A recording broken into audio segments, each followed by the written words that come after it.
Whatever became of Christianity? When it was founded, in its early years up to recent memory, it was a potent and transformative force in the world. It had teeth.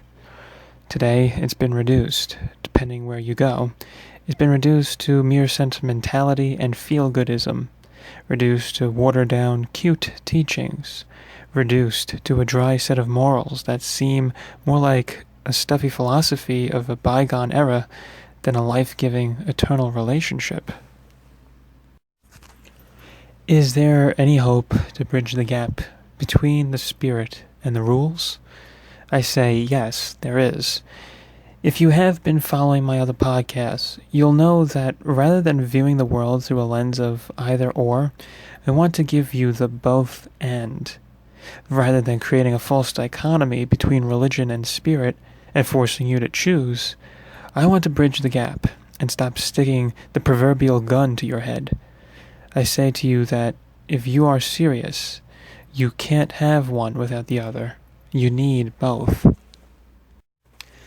Surely the spirit and the law of charity ought to trump the rule and lesser laws, but those rules and lesser laws are there to guide us in the very way laid down by the Spirit. And if we shirk off one, we are shirking off the Spirit as well. This is Ursa Patien, and this, of course, is the short road to idolatry. Idolatry of the self against God, who can only lead us beyond our narrow self and into our true selves. Also, does religion say, do not think? Well, false religion certainly says that, but true religion does not say that. True religion can withstand your questions. However, whether you accept the answer given is entirely in your power to decide. But it remains true whether you disagree, and it remains good whether you hate it or not too.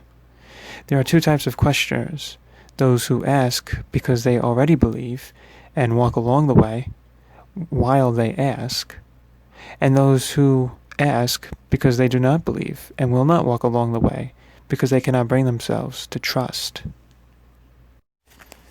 True religion is not meant to be seen as a burden, a thing to be added on top of a list of pre-existing burdens. It is meant to be the thing which orders and directs all your activities toward the particular and the highest end, namely God.